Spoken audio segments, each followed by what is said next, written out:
ఓం నమో నారాయణాయ. శ్రీమతే రామానుజాయ నమః. శ్రీమన్నారాయణ శరణం శరణం ప్రపద్యే. అందరికీ నమస్కారం అండి. మనకు 21వ తారీఖు పౌర్ణమి అంటే ఇది ఆషాఢ మాసము. ఆషాఢ మాసంలో ఉత్తరాషాఢ నక్షత్రం, పూర్వాషాఢ నక్షత్రం ఏదైనా వస్తూ ఉంటే పౌర్ణమి రోజు దాన్ని ఆషాఢ మాసం అని పిలుస్తారు. అంటే పౌర్ణమి రోజు ఏ నక్షత్రం ఉంటుందో ఆ నక్షత్రం పేరుతోని ఆ మాసాన్ని పేరు పెట్టడం జరిగిందనమాట. ఆ విధంగా ఇప్పుడు మనకు రేపు సాయంత్రమే పౌర్ణమి ప్రవేశిస్తుంది. రేపు సాయంత్రం ఉత్తరాషాఢ నక్షత్రం, పూర్వాషాఢ నక్షత్రం ఉంటుంది. ఎల్లుండి పొద్దున మధ్యాహ్నం 2 వరకు పౌర్ణమి ఉంటున్నది. అది ఉత్తరాషాఢ నక్షత్రం ఉంటున్నది. కాబట్టి ఇది ఆషాఢ మాసము అని ఖచ్చితంగా మనకు తెలిసిపోతుంది అన్నమాట. అయితే ఇట్లా పౌర్ణమి అనేది మనకు ఎప్పుడూ ఒక ప్రత్యేకత. అమావాస్య, పౌర్ణమి, ఏకాదశి ఇలాంటి వచ్చిన తిథులు చాలా ముఖ్యమైనవి మనకు తెలుసు. మనకు ఎన్ని రకాలుగా అంటే పౌర్ణమి అనేది ఇప్పుడు ఈ ఆషాఢ పౌర్ణమి యొక్క ప్రత్యేకత ఏంటిది అంటే దీన్ని వ్యాస పౌర్ణిమ, వ్యాసుల వారు జన్మించిన రోజుగా మన పురాణాలు తెలియజేస్తూ ఉన్నాయి. అదేవిధంగా వ్యాసుడు వేదాలను విభజించిన రోజు, వ్యాస పీఠాన్ని అధిరోహించిన రోజు అని కూడా మనకు పురాణాలు తెలియజేస్తున్నాయి. అందుకని మనకు దీన్ని వ్యాస పౌర్ణిమ అనే పేరు వచ్చింది. తర్వాత ఇంకా మన తెలంగాణలో ముఖ్యమైనది ఈ ఆషాఢ మాసంలో బోనాల పండుగ. ఆ రోజే మనకు బోనాలు జరుగుతాయి, పెద్ద బోనాలు. అయితే ఏంటిది అంటే అమ్మవారి ఆరాధన. ఈ ఆషాఢ లక్ష్మితోనే అసలు ఉత్తరాదిలో అయితే రోజు ఆషాఢ మాసం అంతా కూడా లక్ష్మీదేవిని ఆరాధిస్తారు విశేషంగా. అయితే మనము ఇంకా శ్రావణ మాసంలో లక్ష్మీదేవి, మంగళగౌరి ఇవన్నీ ఆచరిస్తూ ఉంటాం, వ్రతాలు, పూజలు అన్నీ కదా. అయితే ఇప్పటి నుంచే ప్రారంభం అన్నమాట ఆషాఢ మాసం. మరి పౌర్ణమి విశేషము. మరి మన లక్ష్మీ అమ్మవారికి అత్యంత ప్రీతికరమైన రోజు పౌర్ణమి, అమావాస్య, అష్టమి ఇవన్నీ తిథులు కూడా. అయితే మరి అమ్మవారికి పూజ చేసుకోవడం అనేది ఒక విశేషము. మరి ఆషాఢ మాసంలో మళ్ళీ బోనాల పండుగ, ఇటు వ్యాస పౌర్ణిమ, మరి మనం మామూలుగా చెప్పే కొన్ని విశేషాలు ఉంటాయి. పౌర్ణమి రోజు ఏం చేయాలి అనేది. పౌర్ణమి రోజు ముఖ్యంగా నది స్నానం చేయాలి. తర్వాత చక్కగా ఉపవాసం ఉండాలి. పొద్దున్నే దేవతార్చన చేసుకోవాలి. సాయంత్రం చంద్రోదయం అయినాక చంద్రుడికి అర్ఘ్యం ఇచ్చి పూజించుకొని చంద్రుడికి నమస్కరించుకున్న తర్వాత భోజనం చేయాలి. ఇది పద్ధతి. మరి ఇంకా కొంతమందికి ఏముంటుంది అంటే ఈ ఆషాఢ మాసంలో కొత్తగా నీళ్ళు వస్తూ ఉంటాయి, వర్షాలు పడి. మరి గంగమ్మకు పూజ చేసుకుంటూ ఉంటారు. గంగాదేవికి ఆచారం ఉన్న వాళ్ళు గోదావరికి పోయి స్నానాలు చేసుకొని అక్కడనే వంటలు చేసుకొని అమ్మవారికి నివేదించుకొని చక్కగా ఈ పూజ చేసుకుంటూ ఉంటారు. అయితే ఈ పూజలన్నీ ఏ విధంగా చేసుకోవాలి అనేది మనం ఇప్పుడు ఈ వీడియోలో చక్కగా తెలుసుకుందాం. ముందు దీన్ని వ్యాస పౌర్ణిమ అంటారు కాబట్టి వ్యాసుల వారికి సంబంధించిన దాన్ని స్తోత్రాన్ని చదువుకోవాలి. మరి వ్యాసుల వారు భారతము, భాగవతము మనకు అన్నీ రచించారు కదా. వాటిని, ఆ పుస్తకాలను అక్కడ పెట్టుకొని వాటిని పూజించుకోవాలి. అంటే వేద వాంగ్మయాన్ని మనము పూజించాలి. పూజించడం ద్వారా వ్యాసుల వారిని మనము పూజించుకున్నట్టుగా అవుతుందన్నమాట. అట్లా మరి వ్యాసుల వారిని గౌరవించవలసిన వాళ్ళు ఎవరైనా గురుతుల్యులు అంటే మనకు గురువులుగా భావించే వాళ్ళు ఎవరైనా ఉంటే లేదు ఇంట్లో తల్లిదండ్రులు, తాతలు అట్లాంటి వాళ్ళు ఉంటే వాళ్ళకు నమస్కరించుకొని వాళ్ళ ఆశీర్వాదం తీసుకోవాలి.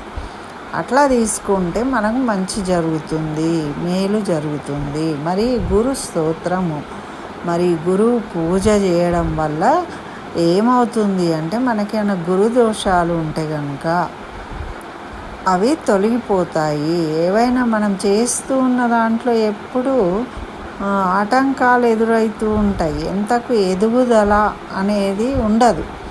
ఆ ఎదుగుదల ఉండకపోవడానికి ఏంటి కారణము అంటే గురువు యొక్క అనుగ్రహం లేకపోవడం. మరి ఆ గురువు యొక్క అనుగ్రహం ఎప్పుడైతే ఉంటుందో అప్పుడు మనము ఏ పని చేసినా కూడా అది విజయవంతం అవుతుంది. దాంతో మనకు కీర్తి ప్రతిష్టలు కలుగుతాయి, మంచి పేరు సంపాదించుకుంటాం అన్నమాట. మనకు అది ఉపయోగపడుతుంది.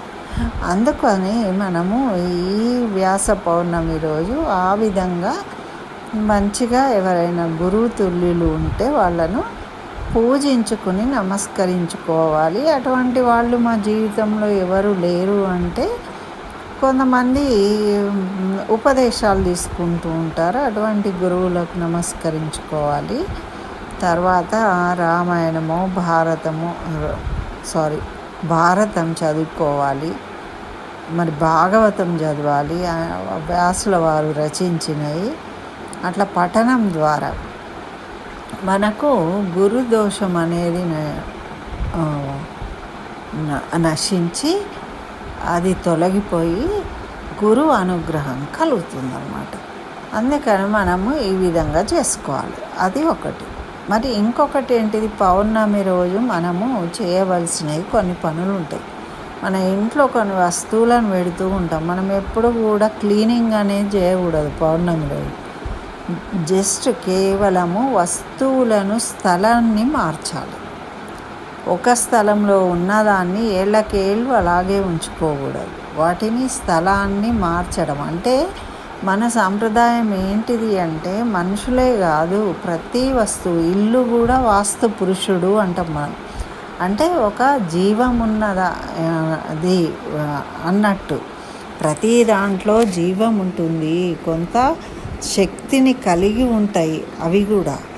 అవి కూడా కొంత శక్తిని ప్రొజెక్ట్ చేస్తాయి అన్నమాట. అయితే ఏళ్ళకేళ్ళు వస్తువులను ఎక్కడున్నదో అక్కడనే ఉంచితే మనం ఏదైనా పని కాకుంటే ఏమంటామండి, ఎక్కడేసిన గొంగడ అక్కడనే ఉన్నదంటాం.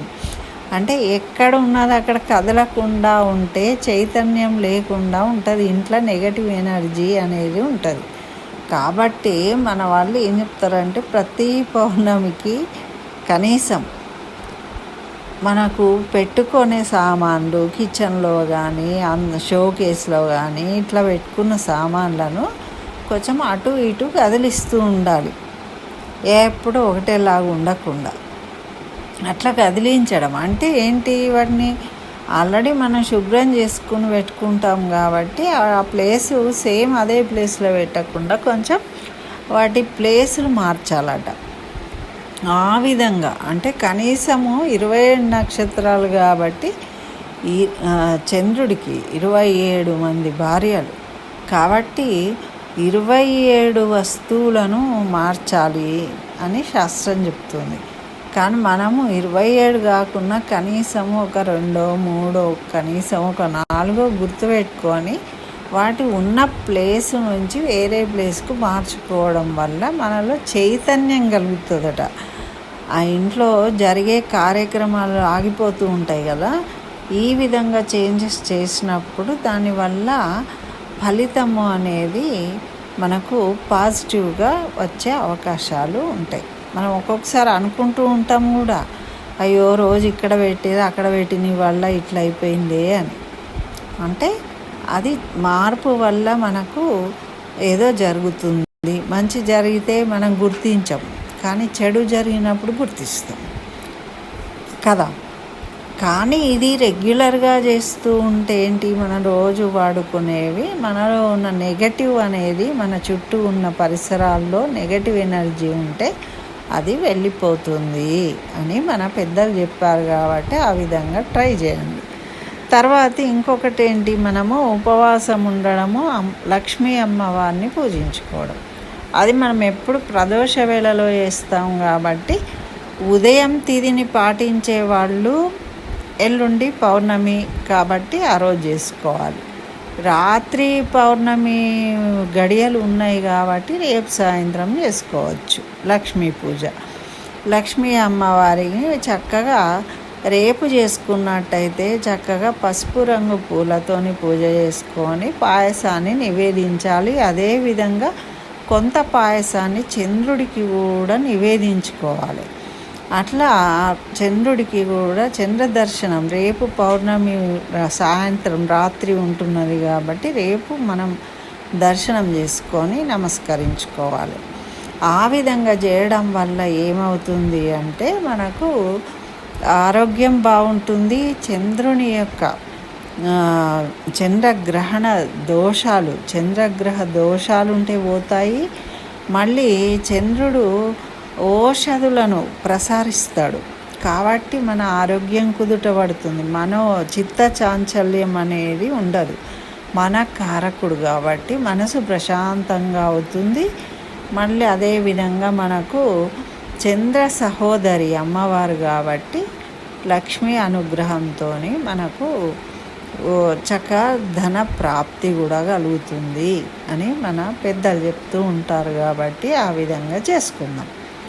మరి ఇంకా ముఖ్యమైనది ఏంటి రేపు అంటే, ఎవరైనా గంగాకు పూజ చేసుకునే వాళ్ళు ఉంటే, లేకపోతే ఎవరికైనా వాయనాలు ఇచ్చే అలవాటు ఉంటుంది. ఎందుకు అంటే ఈ ఆషాఢ మాసంలో అమ్మవారిని పూజిస్తాం కాబట్టి మనము అమ్మవారి స్వరూపంగా భావించి ఎవరికైనా ఇద్దరికో లేకుంటే ముగ్గురికో ఐదుగురికో ముత్తైదువులకు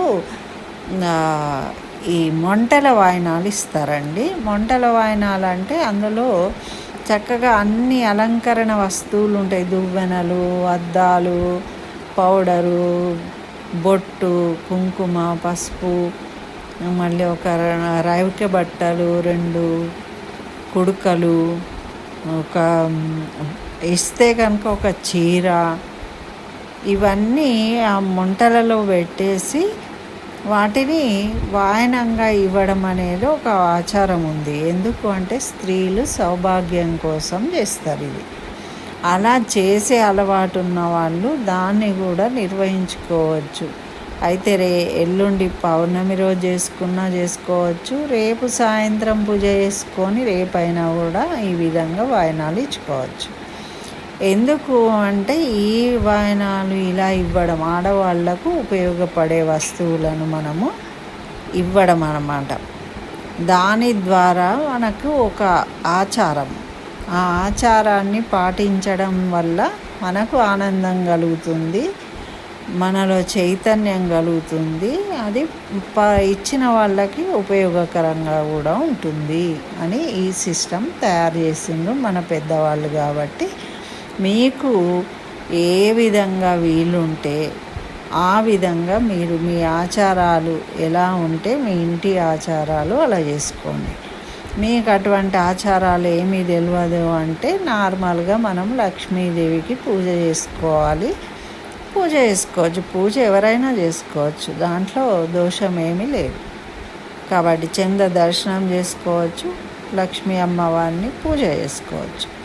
ఈ విధంగా చేసుకోవడం వల్ల మనకు మన కుటుంబానికి మంచి జరుగుతుంది అని మన పెద్దలు చెప్పారు. కాబట్టి చక్కగా ఈ విధంగా చేసుకుందాము.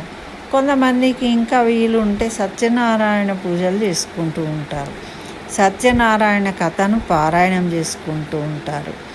ఎందుకు అంటే పౌర్ణమి రోజు. అటువంటి అలవాటు ఉన్న వాళ్ళు దాన్ని కూడా చేసుకోవచ్చు. చక్కగా ప్రసాదం చేసి నివేదించి అందరికి కూడా పంచవచ్చు.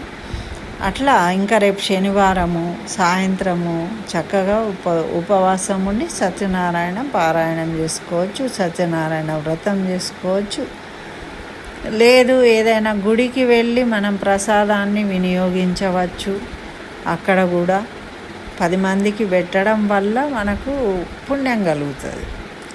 ఆ విధంగా మనము ఈ ఆషాఢ పౌర్ణమిని ఆచరించుకొని చక్కగా దానివల్ల కలిగే ఫలితాన్ని మనం అందరం పొందాలి అనే ఉద్దేశంగా ఈ విషయాలన్నీ తెలియజేయడమైందండి. ఇంకా దీపాలు వెలిగియండి, ఉప్పు దీపాలు పెట్టండి, ఇంకేవో చేయండి, అవి చేయండి, ఇవి చేయండి, ఎన్నో చెప్తూ ఉంటారు. అయితే ఇవన్నీ కూడా మనము నిజంగా నమ్మకంతో